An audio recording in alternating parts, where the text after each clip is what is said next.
الرحمن الرحیم. ناظرین، آپ کو سارے اہل کشمیر کو، پاکستان کو السلام علیکم. ہائیبرڈ وار، پاکستان کے خلاف نیا محاذ.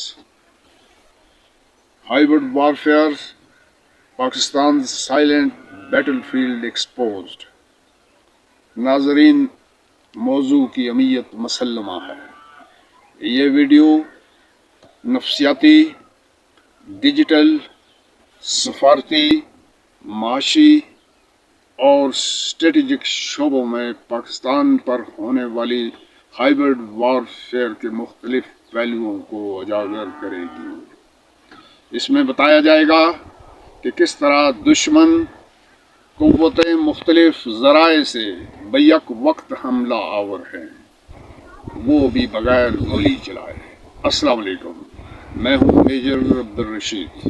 آج ہم بات کرنے جا رہے ہیں اس جنگ کی جو بظاہر نظر نہیں آتی، لیکن اندر ہی اندر ہماری ریاست ارض پاک، ہماری سوچ، ہماری معیشت اور ہمارے ادارے اس کا شکار ہو رہے ہیں. ناظرین، ہائیبرڈ وارفیئر کیا ہے؟ What is hybrid warfare? Hybrid war وہ جنگ ہے جس میں دشمن نظر نہیں آتا، جس میں دشمن صرف بندوق یا ٹینک سے نہیں لڑتا، بلکہ وہ media, technology, economy, social media اور نظریاتی حملوں سے لڑتا ہے. یہ جنگ خفیہ، مسلسل اور بغیر سرحد کے لڑی جاتی ہے. ناظرین، ہم آپ کو مثال سے سمجھانے کی کوشش کرتے ہیں.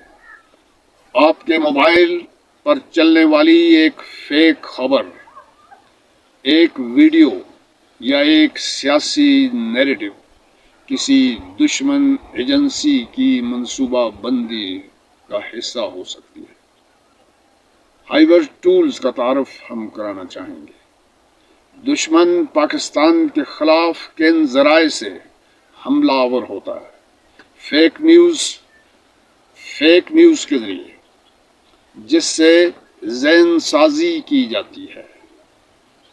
عام ڈیٹا اور اداروں پر سائبر اٹیک. اقتصادی جنگ، کرنسی، امپورٹ ایکسپورٹ، IMF. سفارتی محاذ، پاکستان کو عالمی سطح پر تنہا کرنا مقصود ہے. ثقافتی یلغار، میڈیا اور انٹرٹینمنٹ کے ذریعے نظریاتی تبدیلی لانا. ناظرین، پاکستان ہدف کیوں؟ پاکستان اس لیے دشمن کا ہدف بن رہا ہے کیونکہ آپ کا پاکستان ایک نیوکلیر پاور ہے، اسلامی دنیا کی واحد فوجی طاقت ہے. چین کے ساتھ سی پیک منصوبہ چل رہا ہے. یہ وہ چیزیں ہیں جو دشمن کو ہضم نہیں ہو رہی. پاکستان کی جغرافیائی اہمیت اس کو ایک آنکھ نہیں بھاتی. پاکستان کی اپنی جیو اسٹریٹجک لوکیشن بڑی اہمیت کی حامل ہے. دشمن قوتیں نہیں چاہتی کہ پاکستان آزاد پالیسی پر چلے، اس لیے ہائیبرڈ وار کو ترجیح دی جا رہی ہے. سوشل میڈیا بطور ہتھیار کیسے استعمال ہو رہا ہے، یہ جاننا ہم سب کے لیے ضروری ہے. ٹرینڈ کو خریدنا، کو اسپانسرز کے ذریعے، انفلوئنسرز کے ذریعے یوتھ کو نظریاتی کنفیوژن میں ڈالنا، اداروں کے خلاف نفرت پیدا کرنا. اگر ہم نے سوشل میڈیا کو نظر انداز کیا تو دشمن ہماری نسلوں کا ذہن جیت جائے. ناظرین، اس کا دفاع کیسے ممکن ہے؟ ہم اس کا دفاع کیسے کریں؟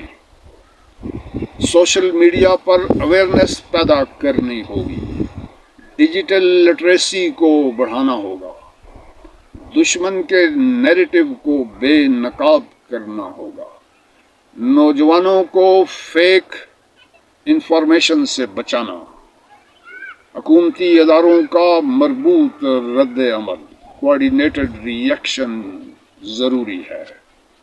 نوجوانوں کے لیے پیغام، یہ وقت ہے ہم صرف موبائل کے صارف نہ بنیں بلکہ ڈیجیٹل جنگ کے سپاہی بنیں۔ سچ کی تلاش کریں، ہر چیز پر یقین نہ کریں اور پاکستان کے بیانیے کو سمجھیں۔